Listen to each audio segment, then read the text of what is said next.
Propeta Oseas. Hali kayo at tayo'y manumbalik sa Panginoon, pagkat ang nanakit ay siya ring magpapagaling.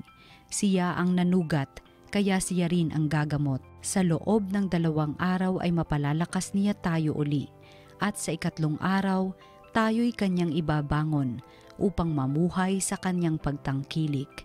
Hali kayo, sikapin nating makilala ang Panginoon. Tiyak na tutugunin tayo sa ating panawagan. Sintiyak ng pagdating ng bukhang liwayway, darating siyang walang pagsala, tulad ng patak ng ulan na dumidilig sa kaparangan. Ano ang gagawin ko sa iyo, Ephraim? Ano ang gagawin ko sa iyo, Juda? Ang pag-ibig ninyo sa akin ay tulad ng ulap sa umaga, gaya ng hamog na dagling na papawi. Kaya nga, ipahahampas ko kayo sa aking mga propeta, lilipulin ko kayo sa pamamagitan ng aking mga salita, at simbilis ng kidlat ang pagkatupad ng aking hatol, sapagkat katapatan ang nais ko at hindi hain, at pagkakilala sa Diyos sa halip na handog na susunugin. Ang salita ng Diyos.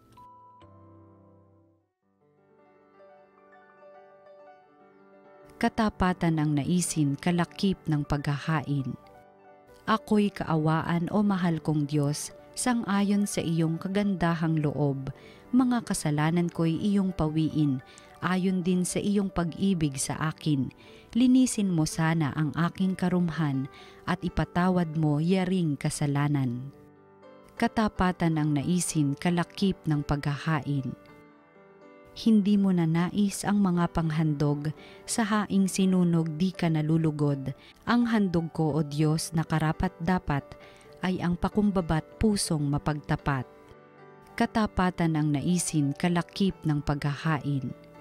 Iyong kahabagan, O Diyos, ang Siyon, yaong Jerusalem ay muling ibangon, at kung magkagayon ang handog na haing, dala sa dambana, torong susunugin, malugod na ito'y iyong tatanggapin. Katapatan ang naisin kalakip ng paghahain. Ang mabuting balita ng Panginoon ayon kay San Lucas. Noong panahong iyon, sinabi ni Jesus ang talinghagang ito sa mga taong ang tingin sa sariling matuwid at humahamak naman sa iba. May 2 lalaking pumanhik sa templo upang manalangin. Ang isa'y Pariseyo at ang isa na may publikano.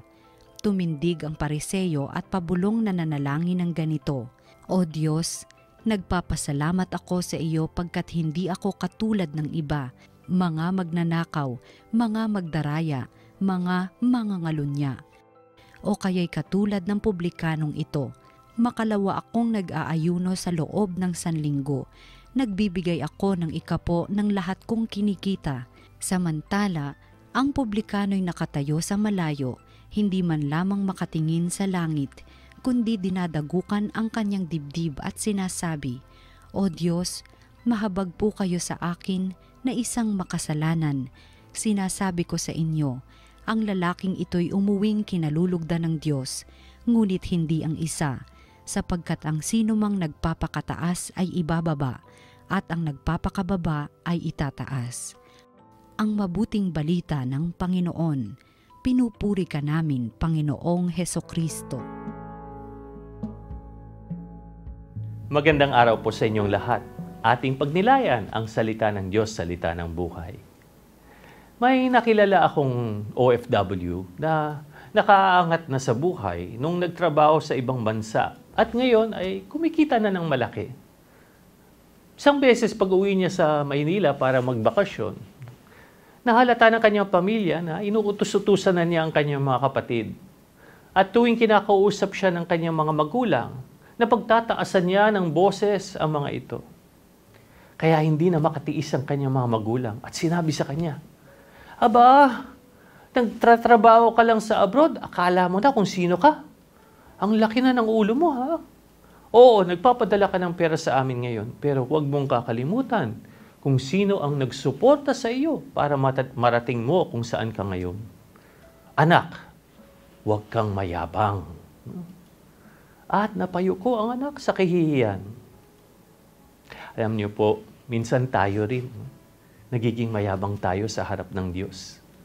Akala natin dahil marami na tayong nagagawa para sa Kanya, nagsisimba tayo, nag-aayuno, nagdo-donate sa simbahan, nagsoserve, na ang galing-galing na natin, na tayo ay mas dakila na kaysa sa iba. At ilan sa atin ang pumapasok sa presensya ng Diyos na walang takot. Naglalakad na parabagang pag-aari na natin ng simbahan. Meron pang pagkakataong na minamaliit natin ang mga taong hindi tulad nating naglilingkod at nagdo-donate. Mga minamahal na kapatid, ganito po yung ugali ng Pariseyo sa ating ebanghelyo ngayon. Hindi siya nananalangin sa Diyos. Nanalangin siya sa kanyang sarili. Sapagkat ginamit lang niya ang panalangin upang i-congratulate ang kanyang sarili. Upang sumarap ang kanyang pakiramdam at magmalaki sa harapan ng Diyos. Para bang hindi na niya kailangan ng Diyos Huwag po nating kalilimutan na ang lahat ng meron tayo ay dahil lamang sa Diyos. At kaya niya itong bawiin anumang sandali. Wala tayong may pagmamalaki sa harap ng Diyos. Pati yung mga kabutihang ginagawa natin ay dahil lamang sa kanyang awa at grasya. Walang utang sa atin ng Diyos. Pati ang ating kaligtasan ay isang grasyang di karapat-dapat ibigay sa atin. Isa itong biyayang galing kay Jesus. Ano po ang punto para sa atin ngayon? Walang sino mang mapagmataas ang maaring manalangin sa Panginoon. Ang pinakikinggan lamang ng Diyos ay ang mga panalangin ng mga taong mapagkumbaba. Minsan naniniwala tayo na ang pagiging mapagkumbaba ay ang pagbababa ng ating sarili, no? Belittling ourselves. Halimbawa, kapag may nag-compliment sa atin at nagsabi, "Uy, ang galing-galing mo naman." Sasabihin natin ay, hindi naman, nakachamba lang. Alam niyo po, that is not really humility. That's false humility. No? Ang tunay na kababaang loob ay hindi tungkol sa mga bagay na nagawa natin. Ito ay tungkol sa pagkilala sa mga bagay na ginawa ng Diyos para sa atin. At ang ating bawat pananalangin ay upang mapagtanto kung ano ang mga dakilang ginawa ni Lord. Kaya ang focus ay palaging nasa Diyos. Isang beses nilapitan ako ng isang parokyanong nagrereklamo tungkol sa mga kasamahan niya sa kanyang organisasyon na hindi sumusunod sa kanyang mga gusto at hinihingi.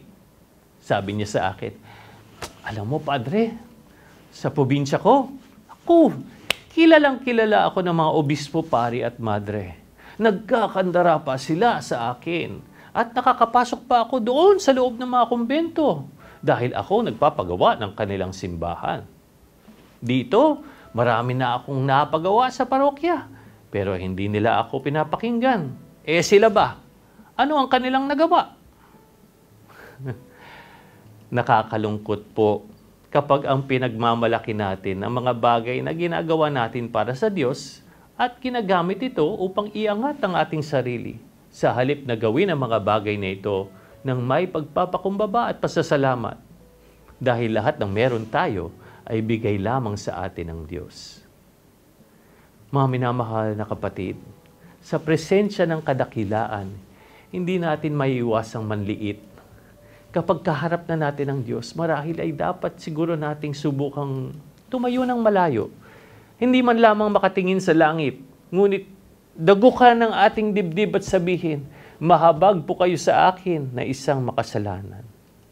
At doon lang tayo makakauwing kinalulugdan ng Diyos. Kaya magandang tanungin natin sa ating sarili, kailan ko huling nadama ang tunay na pagpapakumbaba sa harapan ng Diyos?